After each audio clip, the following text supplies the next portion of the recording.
Everyone's in attendance either in the chamber or on the link. Hello, Peter and Mandy on the link. Welcome to Cabinet today.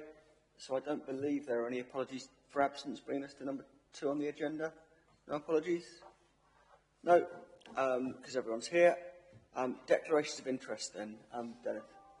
Thank you, Leader. With regard to the financial report, my advice is that if you enter into a debate or ask a question about a specific matter in relation to the report, then you can consider declaring an interest at that time, because the report is very general. Thank you. Thanks. Noted. If anyone's got any inquiries during, then let me know and I'll hand over to Dennis for advice. Which brings us to item 4, which is confirmation of the Cabinet minutes from the 9th of July. Has anyone got any matters arising from those minutes? Is everyone happy with those? An accurate record? Yeah. Okay, that's carried. And then agenda item number 5, which is the confirmation of the Cabinet minutes from the 23rd of July. Any matters arising from those minutes? No. If not, everyone happy with them? Okay, item 6 then is updates on actions. Anything to update on here, Chief Exec? No. Okay, which brings us then to item 7, which is the financial forecast 24-25. And if I hand over initially to Nigel. Thank you, Leader. The report is there, laid out for members. I'll quickly go through the report. Probably the most significant forecast position we've had for some years in terms of its scale. The table in section 3 shows clearly that at month 4 we are forecasting at the moment have an adverse position of 3.5 million, and that, as I said, that's more significant than it has been for quite a number of years. 3.21 then details for members where the majority of that pressure is.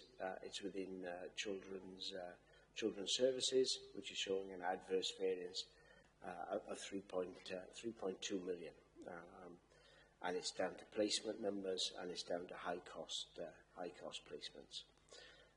The service are prioritising now a review of all placements, seeking appropriate step down, and there's a all authority and including some partners actually workshop tomorrow to actually get right behind this position and see what we are going to do to address the position as far as we can for the current year, but especially so there is no negative impact on next year's budget.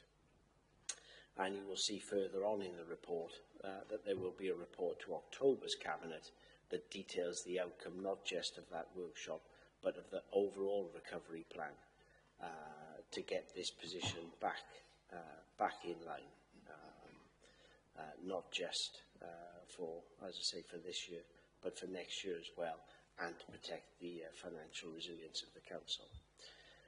Adults and communities, there's a small adverse being projected there, additional third-party expenditure but being offset by other savings, but we fully expect by the end of the year to see that a return to a balanced position. That feels much more like a normal month 4 position. Economy and environment, positive news in relation to economy and environment and the services there. Over the last couple of years, we've been seeing pressure, significant pressure at quarter 1 or month 4. Not the case this year, and a number of other pressures are being managed by Mark and his colleagues there to bring that position in. So that's good. In terms of resources, we have got an adverse position entirely due to housing benefits subsidy and the rules that are attached to that. There's reference within the adults and communities to pressure in relation to housing and homelessness and temporary accommodation, and that manifests itself in quite a significant loss in terms of subsidy.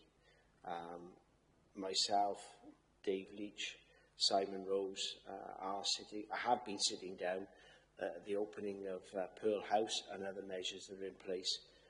We're hoping that won't be a problem, a problem going forward. The rest, in terms of those areas, are the normal ups and downs.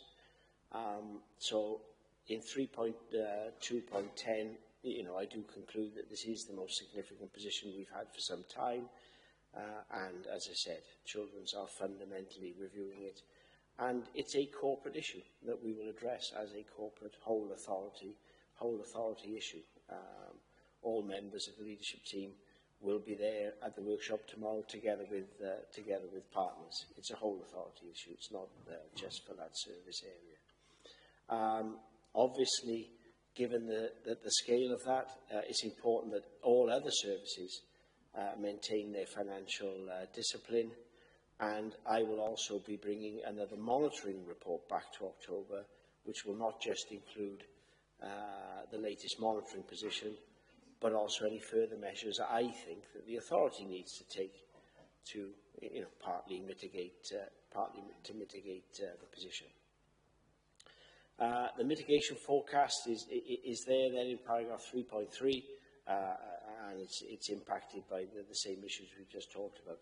Capital programme, I'm not going to say much on the capital programme. It's there. We had a big council report on several parts of the capital programme and the capital strategy, so that's just reflected in that part. Financial standing and reserves, all I would draw members' attention is to paragraph 5.1, where we've just listed the significant approvals relatively recently from reserves. Just to remind members that there's a context when we approve extra one-off resources that it does then, affect the reserves levels. So they're listed there. And that's basically it. So, in terms of recommendations, it's obviously to note and approve the forecast, and to recognise there'll be two further reports back, one on the Children's Recovery Plan and one on any further report from me on monitoring and any other measures we need to take. But my final points are going to be Children's is a whole authority issue, and we'll approach it as a whole authority issue. And in exactly the same way as we approach the budget, we'll approach making sure that we stay in balance in 24-25 in the calm and measured way that we always do. Because it's important not to destabilise all the other services of the Council, and we'll work our way through it. Thank you, Leader. Okay, thank you for that report, Nigel. I know this is a concern shared by authorities across the United Kingdom who are seeing similar pressures in similar areas, and what we do nationally to lobby on that, I think, is an important thing. Of course, these are demand-led areas, but what we can do is address any concerns early and comprehensively, and I welcome this report as a way of doing that. We can both address them and then monitor how those actions take us forward. So that's very, very welcome, as is the whole authority approach. I think we do that well in Torvine generally. There's not parts of the council competing against each other to sort of try and compete for scarce resources. We work together to try and address challenges and get to a sensible position. And obviously Nigel's approach to that, I was reminded this morning that this is the 45th anniversary of his starting work, which makes him feel old, but Nigel will forgive me for revealing that. That experience, I think, is key, as is the collegiate approach that I know Jason takes as chief officer and Stephen as chief executive to try and work through these things together. So I very much welcome the offer of further reports to October cabinets, both on children's services specifically and on the monitoring position generally. I think that's the right thing to do to make sure we address this as calmly but as quickly and comprehensively as we can do. Any questions on this report?